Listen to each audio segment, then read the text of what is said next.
Going to make this not super long and rambly if I can help it, because I think that the last one was super rambly and I don't mean to be that way, but such is life. Also, we've had a slight rebranding over at Endo in Scotland. Let me know if you love or loathe the rebrand. I keep changing it, but it's just because I just don't feel like we've got it right. Like I feel like it was too like black, too dark, too oppressive. And I know there's like, it was like black and yellow, but it was just a bit not really me.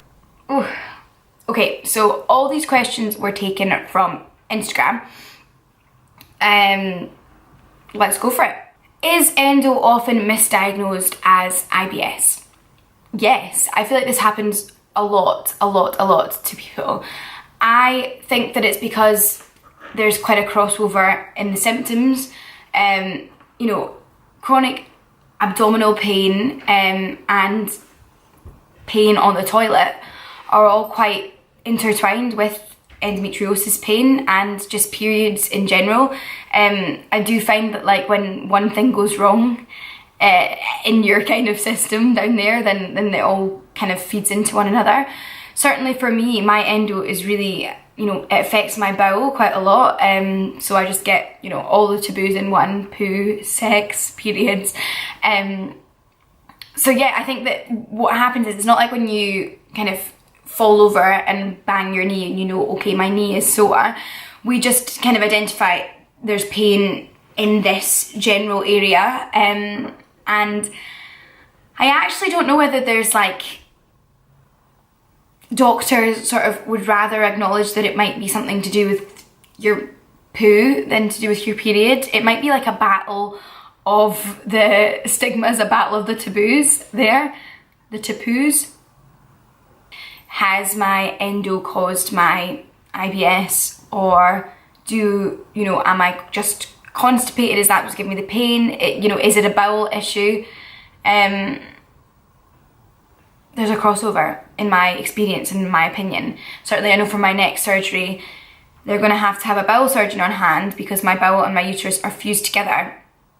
And I'm like extremely constipated a lot of the time, which really adds to my pain. They will try and fob you off with an IBS or you know, something similar diagnosis for a little while, but if you think that it's something else, or if you think that it's worse on your period and that it is endo that is causing the bowel issues, you've got to push for that answer, and you've got to sweep past their IBS diagnosis and get yourself a lap, get yourself sorted. Okay. Points of view on hysterectomy, please. I've had 2 laps and now they have advised a hysterectomy. This is like extremely difficult. So, as I always say with endo, everyone's situation is so hyper personal. You know, what works for one person isn't going to work for the other, but what we do know is that a hysterectomy isn't a cure. Lots of women that have a hysterectomy go on to lead a pain-free-ish life and account it as one of the best decisions they've ever made. So I'm not writing it off, but what I am saying is it's a pretty radical step. And if you are, you know, every time you cut away, although it's the gold standard, we are sort of adding more trauma, and you've got to ask yourself, like, is this worth it? I know your surgeon might have said something, but don't be afraid to push for a second opinion if you can. If you're not in total crippling pain and you are able to ask and you do have a little bit of time to dig a bit further, do ask for a second opinion if you can, because, you know, one doctor might say you need a hysterectomy, one doctor might say absolutely not. And thank goodness for that, because I think there's been generations where so many people have had unnecessary hysterectomies, and that is devastating. Obviously the decision's made a little bit easier if you are not particularly, you know, fertility focused. If carrying a child isn't really a priority for you, if fertility is just like not an issue and pain is the priority, then 100% you should do whatever gives you less pain, but be aware that it isn't a guarantee. For me, I know I'm really young, so at 23, the thought of having a hysterectomy, it's not an option. It's not an option, and I'm having to entertain getting tubes taken out, getting maybe one ovary removed, but I'm starting the process of fertility things really early on. I've just got my referral for a fertility specialist, and I'm not trying to freak Neil out. I'm not planning on getting preggo now, but I want to make sure that I can like work out what's viable for me. What options do I have? Can I freeze my eggs? You know, do I need to be looking at donor eggs? Am I able to carry? Because for me, being pregnant is quite a priority. So a hysterectomy for me would be no. Obviously if I can't, I can't, but I'd like to explore that option further. So what I would say is, if you've been told by multiple medical professionals that it is like a really good option for you, read Lena Dunham's Vogue article about having a hysterectomy at 31 for endometriosis. I don't think it gave her the relief that she necessarily was hoping it would when she wrote that article, because I know she's been in hospital since, but it might help you to feel less alone. I know that other people are facing the same decision, but it's a humongous decision to have to come to. And there are other options. If fertility is a priority, if having a baby is a priority, listen to the Long Road to Baby podcast by Sophie Soleria and her husband Johnny. It follows their journey from failed IVF and looking at other options for them with egg donation, with fostering to adoption, with adoption from overseas. I cannot recommend that podcast enough, and it should help you feel a little bit less alone. I hope that was helpful, because it's really emotional for me actually, and especially now having to go to fertility clinic myself. I think, oh my god, this is so real, and we're all, you know, say like 23, I'm so young, we're all young, and we all have, you know, desires, and we all know what we wanted for our future, and you have to kind of grieve that a little bit. Like, even just grieving the idea of being able to fall pregnant naturally and being able to like have, oh, you know, you weren't planned. Well, I know for a fact that my baby's going to be planned. My baby's starting to be planned now, and I'm still a student, and I don't have a solid job. I don't have an income. You know, we have a house, so we could keep it in a drawer, or something. It would be loved so much, but we can't have a baby. But yet my body says this might be your only chance to have a baby. Maybe. So my heart goes out to you basically, and I know how you feel, and just know that you're not alone. What pain relief do you find most effective? Okay, so this is about the here and now. I like this question because I've got all the practical answers for this one. I am on Decapeptyl injections, which I get every 3 months. And I've just actually had my last Decapeptyl injection. So they're pretty full on, and what they do is they inspire sort of medically induced menopause, which is pretty grim. But also, if you have been housebound for like 8.5 weeks with, you know, agonizing menstrual cramps, it's better than that. I know that there are side effects. Please don't link me to the dangers of Lupron, because I promise you that I know. I'm aware, and that's why it's not a long-term solution for me. The coil was inserted during my last surgery, so I have the coil as well. My fallopian tube was super enlarged, so I've gone on Decapeptyl to sort of allow that to calm down. And it has calmed down a bit, as of a scan yesterday, which showed that it has shrunk slightly, but still gonna have to go during my next op. So not great, but not expand to the same size as my womb anymore, which is, for me, a slight win. So anyway, pain relief. So that's helped me massively, although I have the menopausal symptoms, which is obviously not great. I'm not in constant crampy pain, although I do get breakthrough pain every day a little bit, but I manage that by taking my naproxen. So I take like 2 250s 3 times a day, which is great. It's an anti-inflammatory, so I'd like to credit that a little bit as well for bringing down the swelling in my tube, and just for like calming everything down. So naproxen is great, although I have been on it now for like 9 months, which I think is probably definitely a lot too long. I also take cocodamol, like 4 times a day, and I have been doing that again for the same amount of time, like 9 months, which is obviously bad, because my complications are, you know, related to my bowel.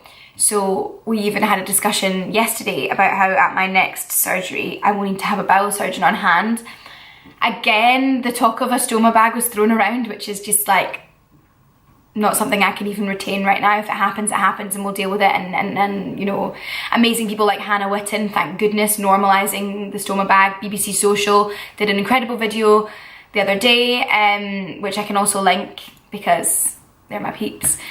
So it's not that, it's just like, God, on top of it, you know, another thing, but hopefully won't happen. So the cocoa malt ain't great for that, because what it does is it makes you super constipated. Actually, when they did my scan yesterday, I was like mortified, because they were doing my scan, they're like, I can't really see around this, you know, full bowel you've got. And I was like, oh my God. They're like, when's the last time you like pooped? So I poop once a day, and it's really painful, and it like takes it all out of me, and I start like sweating, and it's horrible. And that's, you know, could be because my bowel's fused to my uterus, or it could just be because of my abuse of codeine. But it's not great either way, which goes back to the IBS sort of symptoms. Like for me, they're intertwined so massively, it'd be hard for me to determine one from the other. Obviously I know when it's an endo flare, but they come together for me, certainly. So that's the sort of medical pain relief. Also the coil has helped me. I know that it really doesn't help a lot of people, and a lot of people say it's just the worst thing in the world, and I can only empathise, well, I can only sympathise with the horrendous stories that I've heard about misplaced coils, and coils giving you like the most agonising pain and heavy bleeds. My coil thing, it seems to have gone right, and it's been okay.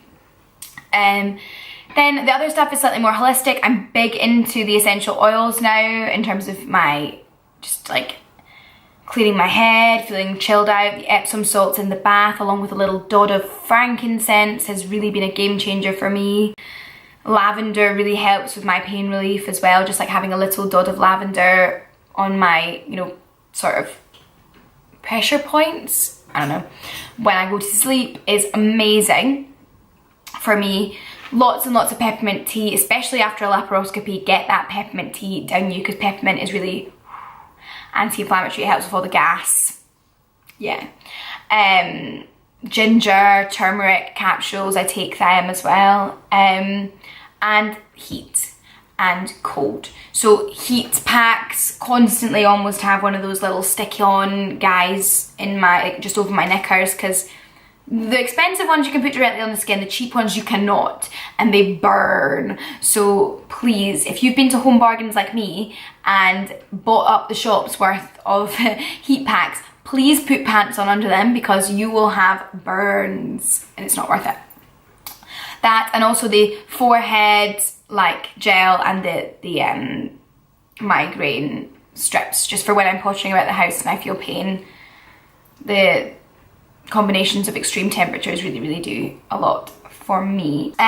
Would love to find out about more alternative therapies. Same, this is something I'm massively looking into. I was really interested in an Instagram takeover on Positively Chronic's Instagram, which I will link. I love her. She's amazing. Actually, she's moving to Glasgow as well, so we're going to be Aldi buddies and go and buy our cheap Jo Malone alternative candles and be best pals, and I'm so excited. So that was TMI. But an Instagram takeover on her page by, now let me get this right, by the hormone health coach was brilliant, and I love this. This woman, Maria Rafferty, she works on fertility massage and just, well, fertility. She's just, you know, a fountain of knowledge. And so her takeover was really interesting. She said things like a vaginal steam, right? So hot water, basil leaves, simmer, squat, basically, and it clears out all the like dark dead blood, and basically just gives you sort of a spring clean. I'm yet to do that, but I will. And the other thing that she suggested was that you go for Arvigo massage, which is like that kind of abdominal massage, but they really know what they're doing, and it really helps to sort of, you know, boost blood flow. And I'm keen to try anything. I'm also keen to try acupuncture. And at the Endometriosis Now conference, they said, they put quite a big push actually at the end there on like Pilates and building up core strength, because what they said was, if you like get tennis elbow or whatever, you have an operation on any body part other than reproductive parts, I mean, hilarious. They give you months and months of physiotherapy, or they assign you someone who can help you to recover and build up your muscular strength. There are so many muscles in your abdominal area, in your pelvis, and that we have just neglected since surgery, or, you know, we don't have that core strength. And I'm aware of it because I know that I'm always like, oh, I can't, like, I'm not really well, so I can't really do too much exercise. For me, it's never helped. You know, some people say that exercise is the best thing for them. I just don't like exercise. No, it just doesn't really work for me, but I'm really gonna try and do more stretching to build up my core strength, Pilates, everything. So if anyone in Scotland wants to have an Endo Silence Pilates yoga day, if you know any good, you know, coaches, anyone who would happily take a class for lots and lots of people in pain wanting to try and build up their core strength, let me know, because I think that might be quite a fun day out for us lot. What's the next step after diagnostic surgery? It depends on your surgeon, it depends on what they're saying to you. For me, it was stay on these Lupron decapeptyl injections for a month, a year, see if things calm down, and then it was another surgery. And it's something like 30% of women, well, 30% of people who have an endometriosis surgery require surgery again within the next 5 years. So usually your first surgery is just having a little look about and seeing what's there. They rarely kind of take it all out and deal with it straight up, because there's usually other processes that need to be put in place, or things like me are too enlarged and you need to let them calm down. So for me, it's just all been about regaining life balance, working out how to function without being in pain, and sort of rebuilding my life. Obviously, things might change again after my next surgery, but I'm hoping that now, because the initial mess has sort of been flushed away and cleared out, it will never be as bad again. It's just about staying positive. You only get one shot at recovery, so just be kind to yourself. Bloating and swelling, right. Just to talk about the bloat, this is the most frustrating thing in the world. So you could be, I always think I look like best about like 7:30 in the morning, which I'm really rarely up for, but that's when my bloat is flat. And I don't know whether it's dietary stuff. I've tried really consciously recently to be better with my diet, cutting out red meat entirely, well, cutting out meat through the week actually, completely. Lots and lots of salad, gluten-free options where I can, fruit. Really trying to be good with what I'm putting into my body, and I have noticed a huge difference in the bloat. Whenever I drink alcohol, here we are, she's out. But usually by the end of the day, my bloat, it's like I've gained about half a stone worth of bloat by the end of the day. And it's really horrible. You're already feeling so crap about yourself 9 times out of 10, and you've just got yourself looking good, feeling good. And then you better have an elasticated waistband on, because by the end of the day, here we have it. And it's not just size, it's pain. It's like a heavy, swollen balloon full of like painful gas is the best way to describe it. The endo belly is awful and nothing prepares you for it. And you think, oh, I'm having quite a good day today. Look, you know, I'm eating well, I'm doing my best, and then here she blows. I've not worked out how to combat that yet, apart from getting a hot pack on it straight away and sitting down, which makes you feel about 90 years old and is completely unsexy and unglamorous and awful. Sometimes you can't hide it. I'll insert some photos here. This was me at a dance, a formal, where I looked really, you know, super fly in my sparkly red dress, feeling great about myself. And this was me the next day with my bloat. This is actually a really nice one to end with. What helps you stay positive? For me, it's just about remembering the darkest time and thinking, whoa, I had no idea what was going on. I thought I was going absolutely mad. I've gained and lost so much weight in such a quick amount of time. I was being sick, physically sick, 6 or 7 times a day, vomiting, nauseous, anxious, worried, you know, and then I was housebound, so I wasn't able to function at all. So if I think about those times and I think, okay, you got up today, you might not have left the house, you might not have been able to take on a full day at university, you might have had to come home early from work, but you got up, you functioned. Remembering the people that stuck by you, people like Neil, who has always been there with me through this, holding my hand. My mum, you know, I mean, bless them, my grandma, my grandpa, when they were here, the most supportive people in the world. My family in general, friends, all the editors that have let me write and talk about this on social media channels and spread the awareness. Everyone that follows Endo Silence Scotland, everyone that I met at our brunch club, and all the people that I know are going through this together, because we are all going through this together. It's so easy to feel isolated and lonely, and that because your symptoms are so specific, you must be the only person that's ever felt this way. But you're not. And I have faith now, especially after my meeting with him yesterday and my surgeon, and in his plan for me, and knowing that I'm not having to deal with this on my own, in my own head, panicking what is happening to me, thinking that I am just crazy, just a hysterical woman that can't function with other things, that, you know, all these other girls are fine and they all have their period too, so what makes me so different? Why can't I be normal? Realizing that 1 in 10 of us, 190 million people with endometriosis in the planet, you know, you're not alone. You're not alone. So we're edging closer to a world where we aren't in pain, and where young girls get themselves checked out when they're at school and sort of don't have to go through this at a later stage when it might be too late for things like fertility. I'm really hopeful, and I'm really positive that things are going to change. So I hope that that was helpful. Thank you to everyone who sent me in questions. There were a few more, but I feel like those are the main ones that I wanted to talk about today. I'll do another one. I was thinking about doing a Q&A with Neil, and say like how he deals with these things, and how he deals with seeing me sick, and how it affected our relationship quite early doors when I got really ill.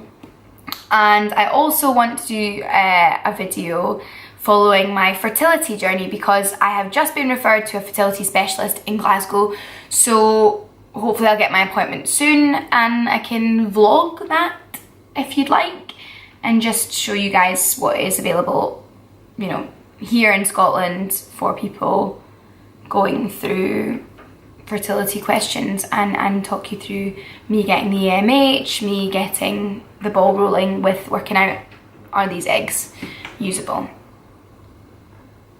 That's it. Okay, thanks guys.